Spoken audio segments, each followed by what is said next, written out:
رشتہ داروں کے، پڑوسیوں کے، دوستوں کے، جو اپنے ماتحت ملازم یا غلام ہیں، ان کے حقوق. اگر اپنے سے اوپر کوئی افسر یا اعلیٰ عہدیدار ہے تو اس کے حقوق. تو بندوں کے حقوق بھی بہت زیادہ ہیں، اور ہمیں اللہ تعالیٰ کی طرف سے یہ حکم دیا گیا کہ دونوں قسم کے حقوق ادا کرنے ہیں، اللہ تعالیٰ کے حقوق بھی اور اللہ تعالیٰ کے جو بندوں کے حقوق ہیں وہ بھی. ہمارا دین صرف نماز روزے تک محدود نہیں. اللہ تعالیٰ کے جو بندے ہیں، اللہ تعالیٰ کی جو مخلوق ہیں، جو اس کے حقوق ہیں، وہ بھی ہم نے ادا کرنے ہیں.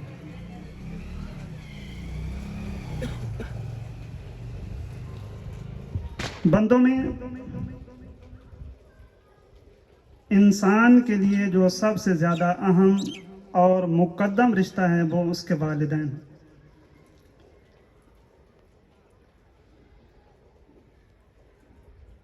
انسان کے والدین،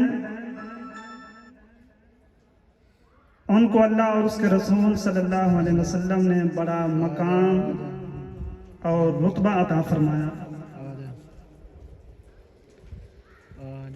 ایک صحابی نے پوچھا، یا رسول اللہ صلی اللہ علیہ وسلم، والدین کا کیا مقام ہے؟ تو حضور صلی اللہ علیہ وسلم نے فرمایا کہ وہ تمہاری جنت ہیں یا تمہاری دوزخ ہے. اگر والدین راضی تو وہ جنت ہیں، اور اگر والدین ناراض ہو گئے تو پھر دوزخ ہے. اس لیے ہمیں چاہیے کہ آج ہم اپنے آپ کا جائزہ لیں، دیکھیں اگر ہمارے والدین زندہ ہیں، جن کے والدین زندہ ہیں ان کو چاہیے کہ وہ اللہ تعالیٰ کا شکر بھی ادا کریں کہ یہ بہت بڑی نعمت ہے والدین کا زندہ. والدین اللہ تعالیٰ کی بہت بڑی نعمت ہے، اور اس نعمت کا پتہ اس وقت چلتا ہے جب گھر والدین کے وجود سے خالی ہو. یہ بہت بڑی نعمت. جن کے والدین زندہ ہیں وہ ان کی خدمت کریں، ان کی اطاعت کریں، فرما برداری کریں. والدین اولاد کو جو حکم دے وہ اولاد کے لیے فرض ہے. جس طرح نماز اور روزہ فرض ہے، اگر والدین اپنی اولاد کو کسی اچھی بات کا حکم دیں، بھلی بات کا حکم دیں، تو اولاد کے لیے والدین کی بات کو ماننا فرض ہے. یہ نہیں کہ والد نے، والدہ نے جو حکم دیا تو آگے سے جواب دے دیں کہ آپ کو کیا پتہ. پتہ تو ہمیں ہے. جس والد اور والدہ نے تمہیں بچپن میں پالا، تربیت کی، پڑھایا، ہر قسم کا خیال رکھا، تعلیم دلائی، تمہارے لیے ملازمت تلاش کی، تمہاری شادی کی، تمہارے بچے ہو گئے، تم بڑے ہو گئے، اب کہتے ہو کہ بابا جی چپ کرو، کسی بندے نے کہا. یعنی جس ہستی نے تجھے انسانیت سکھائی، آدمیت سکھائی، آج وہ انسانوں سے نکل گئی. آج ہمارے معاشرے میں والدین کی عزت نہیں کی جاتی. والدین کو ایک بوجھ سمجھا جاتا ہے، خصوصاً جب والدین بوڑھے ہو جائیں تو ان کو بوجھ سمجھا جاتا ہے. حالانکہ والدین اللہ تعالیٰ کی بہت بڑی نعمت ہے. اگر دنیا میں ان کی خدمت کی جائے تو والدین اپنی اولاد کو ایسی دعائیں دیتے ہیں، ان دعاؤں کی وجہ سے اولاد دنیا کے اندر بھی کامیاب اور آخرت میں بھی کامیاب. والدین کی دعا اولاد کے حق میں بڑی جلدی قبول ہو جاتی ہے۔ ہم دوسروں سے کہتے ہیں ہمارے لیے دعا کرنا، دعا میں یاد رکھنا، اپنے والدین کی خدمت کرو، جب ان کا دل خوش ہو جائے گا تو ان کی زبان سے جو دعا نکلے گی اللہ تعالیٰ فوراً اس کو قبول فرما لیں گے۔ حدیث پاک میں آتا ہے ایک مرتبہ اللہ رب العزت نے حضرت سلیمان علیہ السلام کو فرمایا، اے میرے نبی، سمندر کے کنارے پر جاؤ اور وہاں جا کر ہماری قدرت کا ایک کرشمہ دیکھو۔ حضرت سلیمان علیہ السلام انسانوں اور جنات کو لے کر چل پڑے، سمندر کے کنارے پہنچے، آس پاس دیکھا، کوئی خاص چیز نظر نہ ہے۔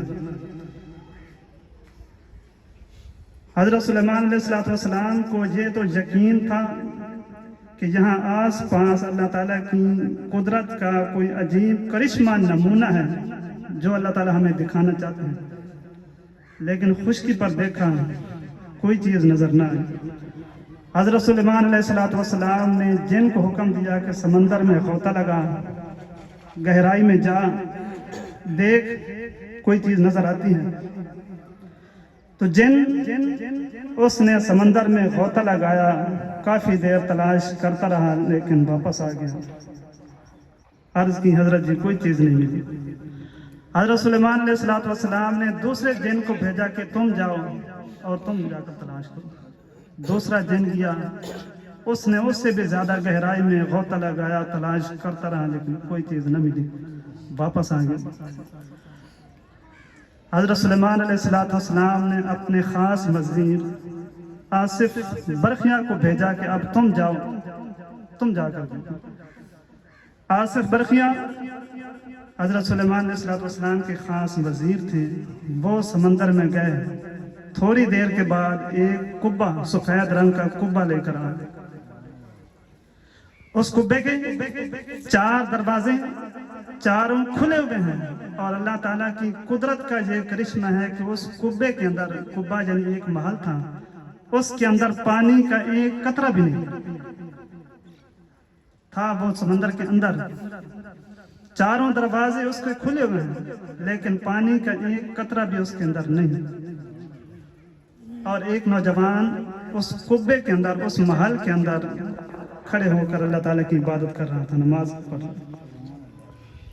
حضرت سلیمان علیہ السلام نے دیکھا تو حیران رہ گئے کہ واقعی اللہ تعالیٰ کی قدرت کا یہ بہت بڑا کرشمہ ہے کہ سمندر کی گہرائی میں یہ محل اور اس کے 4 دروازے سب کھلے ہوئے ہیں، لیکن اللہ تعالیٰ کی قدرت کے پانی کا ایک قطرہ بھی نہیں، اور نوجوان بلا خوف و خطر اللہ تعالیٰ کی عبادت میں مصروف ہیں۔ جب وہ عبادت سے فارغ ہوا، حضرت سلیمان علیہ السلام اس کے پاس محل میں گئے اور اس سے پوچھا کہ آپ کون ہیں، یہاں کس طرح پہنچے؟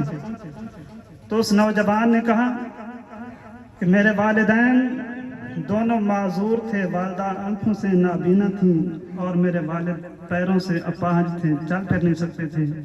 میں نے اپنے والدین کی 70 سال خدمت کی۔ جب میری والدہ دنیا سے جانے لگی تو اس نے اللہ تعالیٰ سے دعا کی، یا اللہ میرے بیٹے کو لمبی عمر عطا کرنا اور ساری زندگی اپنی عبادت کی توفیق دینا۔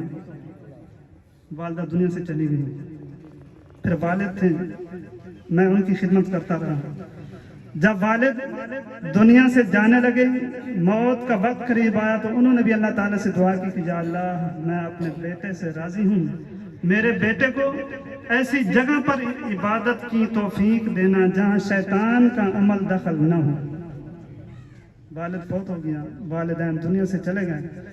وہ کہنے لگا کہ میں اپنے والد کو دفنا کر واپس گھر آیا تو اب گھر میں دل ہی نہیں لگتا، گھر کھانے کو آتا ہے، گھر میں بڑا پریشان، گھر میں دل نہ لگا، مجبور ہو کر گھر سے باہر میں نکلا۔ یہاں سمندر کے کنارے آیا، یہ کنارے پر یہ محل تھا، میں اس کو دیکھنے کے لیے آیا۔ اللہ تعالیٰ کے ایک فرشتے نے یہ محل اٹھا کر سمندر کے اندر رکھ دیا۔ حضرت سلیمان علیہ السلام نے پوچھا کہ یہ واقعہ کب پیش آیا؟ تو اس نوجوان نے کہا کہ حضرت ابراہیم علیہ السلام کے زمانے میں یہ واقعہ پیش آیا۔ آپ نے تاریخ دیکھی تو 2000 سال گزر چکے تھے، یعنی 2000 سال تک اس نوجوان نے سمندر کی گہرائی میں محل کے اندر اللہ تعالیٰ کی عبادت کی۔ حضرت سلیمان علیہ السلام نے پوچھا آپ محل میں سمندر کی گہرائی میں ہیں، کھانا پینا؟ تو اس نے کہا کہ روزانہ ایک پرندہ اپنی چونچ میں کھانا لے کر آتا ہے، میں کھا لیتا ہوں، میری بھوک پیاس ہر چیز ختم ہو جاتی ہے، نہ کوئی تھکاوٹ، نہ کوئی تنہائی کا ڈر فکر، میں چاق و چوبند ہوشیار یہاں رہتا ہوں، اللہ تعالیٰ کی عبادت کرتا ہوں، کوئی پریشانی نہیں، نہ کبھی تنگ ہوا۔ حضرت سلیمان علیہ السلام نے پوچھا کہ آپ واپس اپنی جگہ جانا چاہتے ہیں یا ہمارے ساتھ آنا چاہتے ہیں؟ تو اس نے عرض کی حضرت میں آنا نہیں چاہتا، مجھے واپس دریا کی سمندر کی گہرائی میں چھوڑیں۔ حضرت سلیمان علیہ السلام نے اپنے وزیر آصف برخیا کو حکم دیا کہ ان کو واپس محل میں بٹھا کر واپس سمندر کی گہرائی میں وہ واپس۔ حضرت سلیمان علیہ السلام نے فرمایا لوگوں دیکھو والدین کی خدمت میں یہ شخص مصروف رہا اور ان کی دعاؤں نے اس شخص کو کہاں سے کہاں تک پہنچا دیا۔ اللہ تعالیٰ کی عبادت بھی کر رہا ہے، نہ کھانے کی فکر نہ پینے کی فکر، کوئی ڈر نہیں، کوئی خطرہ نہیں، نہ بیماری نہ کوئی فکر۔ والدین کی دعاؤں کا جنس۔ اگر والدین راضی ہوں، والدین کو راضی کیا جائے، ان کی خدمت کی جائے تو دنیا کے اندر جنت۔ ایک صحابی حاضر خدمت ہوئے، عرض کہ یا رسول اللہ صلی اللہ علیہ وسلم میں جہاد میں جانا چاہتا ہوں اور میرا صرف جذبہ یہ ہے کہ اللہ تعالیٰ مجھ سے راضی ہو جائیں، مجھے اجر و ثواب عطا فرمائیں، میں اللہ تعالیٰ کے راستے میں جہاد کرنا چاہتا ہوں۔ حضور صلی اللہ علیہ وسلم نے فرمایا کہ واقعی تم جہاد کر کے ثواب لینا چاہتے ہو؟ عرض کی جی ہاں۔ حضور صلی اللہ علیہ وسلم نے فرمایا کہ کیا تمہارے والدین زندہ ہیں؟ عرض کی یا رسول اللہ صلی اللہ علیہ وسلم میرے والدین زندہ ہیں۔ حضور صلی اللہ علیہ وسلم نے فرمایا کہ واپس جاؤ، اپنے والدین کی خدمت کرو، اس لیے کہ والدین کی خدمت میں جو اجر و ثواب تمہیں ملے گا وہ جہاد کے اندر بھی نہیں ملے گا۔ حضرت عبداللہ بن مسعود رضی اللہ تعالیٰ عنہ نے عرض کہ یا رسول اللہ صلی اللہ علیہ وسلم سب سے زیادہ پسندیدہ عمل جو اللہ تعالیٰ کے ہاں محبوب ہے کون سا ہے؟ حضور صلی اللہ علیہ وسلم نے فرمایا کہ الصلاۃ علی وقتہا، وقت پر نماز پڑھنا۔ حضرت عبداللہ بن مسعود رضی اللہ تعالیٰ عنہ نے پھر سوال کیا یا رسول اللہ صلی اللہ علیہ وسلم اس کے بعد کون سا عمل ہے جو اللہ تعالیٰ کے ہاں محبوب ہے؟ تو حضور صلی اللہ علیہ وسلم نے فرمایا کہ والدین کے ساتھ اچھا سلوک کرنا۔ پھر عرض کہ یا رسول اللہ صلی اللہ علیہ وسلم اس کے بعد کون سا نیک عمل ہے جو اللہ تعالیٰ کے ہاں زیادہ محبوب ہے؟ حضور صلی اللہ علیہ وسلم نے فرمایا کہ اللہ تعالیٰ کے راستے میں جہاد کرنا، یعنی والدین کی خدمت، ان کے ساتھ احسان سلوک، اچھا سلوک کرنا، بھلائی کرنا، خیر خواہی کرنا، یہ جہاد سے بھی زیادہ افضل اور مقدم ہے۔ اور اگر والدین ناراض ہو جائیں تو دنیا ہی کے اندر اللہ تعالیٰ کی پکڑ ہے۔ علماء نے فرمایا کہ باقی جتنے گناہ ہیں ہو سکتا ہے کہ اللہ تعالیٰ ان گناہوں کی سزا دنیا میں نہ دیں، لیکن والدین کی نافرمانی یہ ایسا گناہ ہے کہ دنیا کے اندر اس کا عذاب ضرور ہے، سزا اس کی مل جاتی ہے۔ اس لیے والدین کو راضی رکھنا چاہیے، والدین کی خدمت کرنی چاہیے، ان کا دل خوش رکھنا چاہیے۔ نبی کریم صلی اللہ علیہ وسلم کے زمانے مبارک میں ایک نوجوان جن کا نام علقمہ تھا، نمازی، روزے دار، صدقہ خیرات کرنے والے، بیمار ہوئے، حتیٰ کہ جب موت کا وقت قریب آیا تو ان کی بیوی نے حضور صلی اللہ علیہ وسلم کو پیغام بھیجا کہ میرے جو شوہر ہیں، گھر والے ہیں،